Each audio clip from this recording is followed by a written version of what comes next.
there, Diet Disruptors. Carrie here, and I love having my podcast in my kitchen. So I just think sitting at the kitchen table with my girlfriends, hanging out, talking about all the things of life is what I love to do. And by doing our episode here at my kitchen table, I feel like I kind of get to do that with you. Today we're going to talk about something that I really feel like I have in my head all the time and that people just know. And I actually had one of my coaches ask me this question, and I was like, oh my gosh, do I share this enough? It was really funny. And then we recently ran a live webinar, and it's the first one I've ever done, a free live webinar. I've never done that before. And we had like 1,000 people register and engage and ask questions, and it was incredible. And I got a few of the same question from women that attended. Want to know what that question is? It was, why do you do this work? Why do you do disruptive nutrition?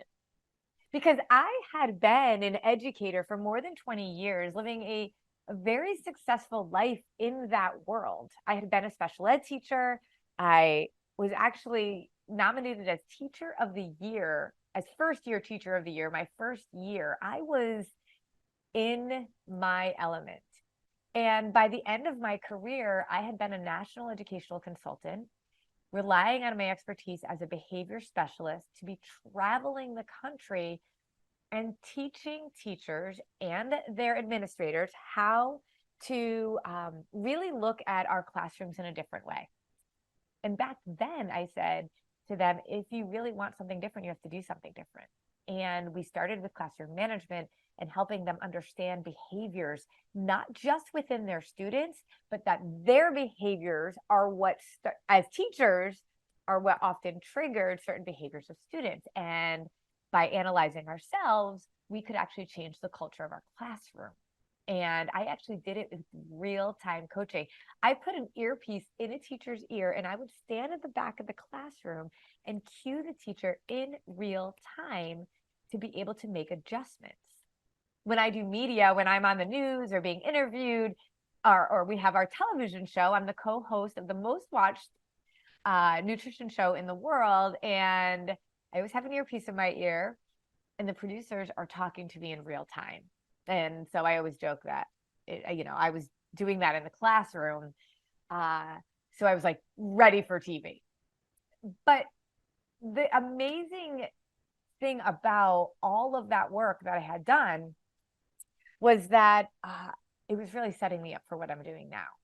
But I remember one of my colleagues said to me, you better not leave to go do this nutrition thing, because see, about 10 years ago, while I was a national educational consultant, I had gotten a hold of my health. And I had this very secret obsession, compulsion, frustration, discouragement with my body. My relationship with my body and food had been problematic from the time I was a little girl.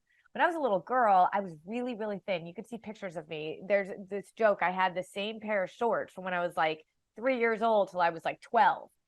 They just got shorter and shorter as I got taller. And I remember being body shamed in middle school because I was a cheerleader and I was so skinny, and they were making fun of me in the stands. So it always bothers me when people judge other people's bodies, whether they're small or big. I just don't understand why that has any bearing on your ability to judge me or anybody else. But that being said, as I was doing my thing in education, I had been introduced to this concept of fueling my body, not depriving it. And once I learned that, it was so obvious that why what I had been doing wasn't right. See, because I had placed my value on my weight, on what I looked like. because once I got through that little skinny phase, and honestly, it was through high school and all of that, people never would have really known at all that I had any sort of issues.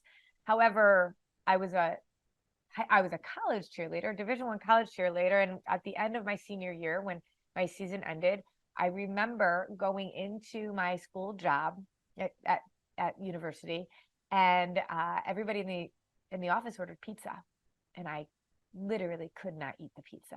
I felt like my mouth was closed shut, and I had no ability to actually eat the pizza. I had no idea what was happening to me, but I knew that if I'd eat the pizza, I'd get fat, and I wasn't cheering anymore, and all of my value was in that scale.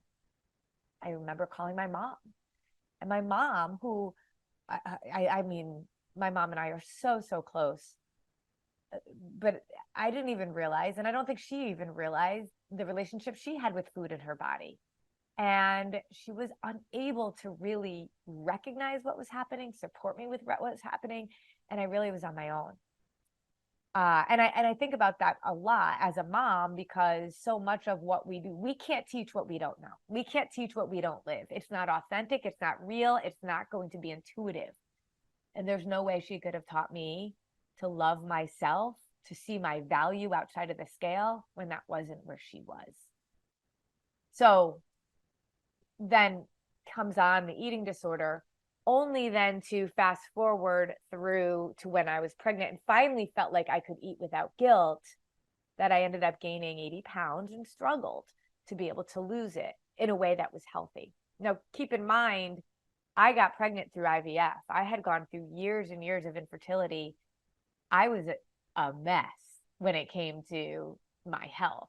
My hormones were completely out of whack. That's what happens when you restrict and have an eating disorder. I shouldn't say that's always what happens, but in my case, that was the situation. And ended up having Grace, who's now almost 19 years old, and Ellie, who we adopted after trying to get pregnant again and having multiple miscarriages through more IVF. And it was when my girls were 5 and 6 years old, and we were having family Friday pizza night, that, because I didn't eat the pizza, I had salad on the side with dressing on the side. I didn't have it. One of them said to the other, "Why does mom not eat the pizza?" And the other one said, "Well, because it has too many calories." And I was like, whoa. Now, that's when I started to do something. That's when I started to realize I needed to do something different than I had been doing. I was going around this roller coaster and this hamster wheel at the same time. Now, I tell you that because most people know the parts of that story, if not all of that story. It goes deeper and it goes longer and all of that. And that was my why, or the transition into my why. My why for digging into my health at that time was for my kids. I didn't want to give my kids the same disordered eating as I had. So that was it. It wasn't to be healthy. It was really for that. And so I started going to the gym, thinking that was going to help, because it was all I knew how to do. Because I don't know about you, but actually I do know about you. I know about many of you, I should say, is that's what we are taught. You eat less and you move more. And I was already eating less, so I thought I need to move more. And so I did that for a year. And yeah, I got stronger, but I really didn't see any difference. And I think in so many ways, because I didn't know myself, I didn't know nutrition. I just thought I could eat more than I had been eating. And I even got to the point where I just kept buying box wine because it was cheaper. And if I drank more wine, it would make me feel better. But I didn't really want to spend the money on